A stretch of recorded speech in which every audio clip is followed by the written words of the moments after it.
Ini juga saya menerbitkan bukunya, Lakon Politik Che Guevara Melayu. Ini dari Pak Ridwan Saidi. Dokumentasi teror PKI tahun 55 sampai tahun 60. Dan kemudian kalau kita lihat di dalam Harian Rakyat, ini saya bawa fotokopian Harian Rakyat 2 Oktober. Ini tidak bisa terbantahkan, Harian Rakyat ini punya PKI. Yang memimpin adalah Nyoto. Ini koran resmi PKI, 2 Oktober. Editorialnya menulis tentang gerakan 30 September. Dan jelas dikatakan rakyat yang sadar akan politik dan tugas-tugas revolusi meyakini akan benarnya tindakan yang dilakukan oleh gerakan 30 September untuk menyelamatkan revolusi dan rakyat dan seterusnya dan seterusnya. Kemudian di karikaturnya ini ada Minggu, Senin, Selasa sampai Sabtu. Ini hari Kamis, Jumat, 30 September dan 1 Oktober. Jelas-jelas di situ ada tangan gerakan 30 September tulisannya. Kemudian yang dihajar ini adalah para jenderal. Ya, kemudian lagi coba lihatkan ke kamera. Nah, lihatan ke kamera ini, lihat. Bisa kelihatan nggak? Yang mana kameranya? Oh ya. Nah, ini. Coba lihat ini. Letkol Untung, Komandan Batalion Cakrabirawa menyelamatkan Presiden RI dari kup Dewan Jenderal. Selalu dia memutarbalikkan fakta. Ini 30 September, kemudian ini pada hari Sabtunya. Film minggu ini katanya. Film minggu ini adalah jenderal-jenderal itu jatuh dari jurang. Jadi jelas PKI pelaku itu tidak perlu diragukan lagi. Dan tidak perlu ada versi-versi lain. Ya menurut saya selesai kita dengan adanya TAP MPRS nomor 25 dan Undang-Undang nomor 27 tahun 99 selesai perdebatan itu. PKI adalah pelaku kudeta. Tidak ada versi lagi, apalagi Bu Sukma tadi sangat berbahaya mengatakan Pak Harto ikut terlibat. Bukunya Latif itu saya baca, Bu. Bukunya Latif itu super ngawur itu. Ya. Saya baca berulang kali dan ngawur sekali. Pertama tentu bias. Karena Latif adalah pelaku. Tentu dia mau melindungi diri. Yang kedua, saya sempat mewawancarai Pak Harto tahun 2007. Saya konfrontir. Waktu itu Pak Harto saya tanya, Pak Harto, apa betul waktu itu Latif, Kolonel Latif melaporkan kepada Pak Harto akan adanya kup dari Dewan Jenderal. Pak Harto waktu itu dalam kondisi sakit, terbata-bata, mengatakan sambil tertawa, tidak ada itu. Yang ketemu dengan Latif itu adalah Bob Hasan.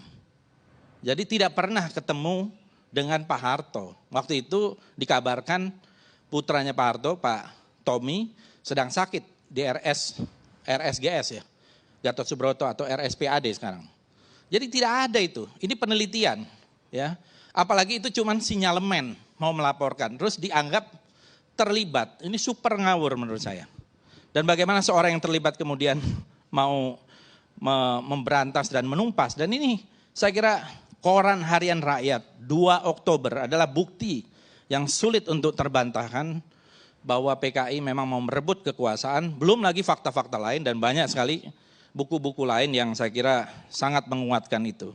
Jadi satu hal ini adalah sesuatu yang tidak kontroversial, jadi jelas. Kemudian saya juga ingin mengatakan bahwa PKI selalu backstabbing dari belakang gitu ya, menusuk dari belakang. Karena itu wajar kalau kemudian dilarang. Tadi Saudara Saganda mengatakan bahwa Nazi saja, Nazi itu kan berarti lebih dari 75 tahun. Melakukan pembantaian dan sampai hari ini partai Nazi tidak dibolehkan. Orang memakai lambang Nazi bisa ditangkap. Orang melakukan penghormatan ala Nazi bisa ditangkap juga oleh polisi. Itu satu hal yang wajar. Karena ini beda. Tadi kalau dikatakan ada ekstrim kanan, ada PRRI itu sama sekali beda dengan PKI. Karena itu tidak pernah melakukan kudeta. Ya. Peristiwa DITI itu sejarahnya berbeda lagi. Di rootnya itu adalah tahun 49. Itu bukan kudeta, dia belum masuk di dalam pengakuan kedaulatan ketika itu. Itu kita bisa diskusi panjang sendiri tentang hal itu. Dan akhirnya akan menyatu dan tidak ada TAP MPRS-nya tentang itu, tidak ada undang-undangnya tentang itu. Begitu juga dengan PRRI, itu adalah koreksi terhadap pemerintah pusat yang terlalu dekat dengan komunis dan juga tidak memperhatikan daerah. Bahkan isunya waktu itu Jawa dan luar Jawa. Itu adalah koreksi dan tidak ada undang-undangnya tentang PRRI. Justru mereka semua mendapatkan amnesti, walaupun kemudian di belakang hari, bukan karena PRRI, banyak tokoh-tokohnya yang ditangkapi juga tanpa proses pengadilan yang wajar. Seperti yang disebut tadi Ustadz Tengku. Banyak tokoh-tokoh yang berjasa pada Republik yang sekarang sudah menjadi pahlawan nasional. Muhammad Natsir, Safruddin Prawiranegara, Muhammad Rum, Buya Hamka, Kasman Singodimedjo, dan lain-lain. Bahkan seorang jurnalis yang hebat seperti Mohtar Lubis dipenjara 10 tahun. Dari tahun 56 sampai tahun 66, Mohtar Lubis. Ya, yang saya kira luar biasa menjadi godfather dari jurnalis di Indonesia. Jadi Sahrir. Sultan Syahrir, ya betul Bang Karni mengingatkan nih karena Sultan Syahrir Perdana Menteri pertama memimpin Kabinet Syahrir 1, Kabinet Syahrir 2, Kabinet Syahrir 3. Dalam keadaan sakit masih di penjara. Dan akhirnya Muhammad Hatta meminta supaya bisa bawa ke luar negeri, ke Swiss ketika itu, dan meninggal sebagai statusnya tahanan politik, baru setelah kembali dijadikan pahlawan nasional. Syahrir, seorang bapak republik, juga ditahan dengan luar biasa ketika itu kena stroke dan sebagainya, tidak dibebaskan. Diperpendek. Nah, jadi intinya menurut saya, ini memang komunisme ini adalah satu ideologi yang sangat ganas dan kejam. Ada The Black Book of Communism itu mencatat di seluruh dunia di rezim komunis itu sekitar 95 juta orang yang meninggal. Saya tahu kalau di Rusia atau di Soviet lebih banyak. Paling banyak lah di samping Cina dalam revolusi kebudayaan. Itu di zamannya Stalin luar biasa. Saya sudah datang ke rumahnya Stalin di Gore, di Georgia. Saya datang ke rumahnya Karl Marx di Trent. Saya datang ke kuburan-kuburannya untuk menyelami apa yang ada di dalam pikiran-pikiran mereka tentang komunisme. Dan memang ini ideologi yang sangat ganas dan menghalalkan segala cara. Dan saya kira jangan sampai terjadi lagi. Di Kamboja juga, itu saya datang ke namanya Cheong Ek sama S21 Prison Camp, Killing Field. Dalam tanah 2 hektar dibunuh 10.000 orang.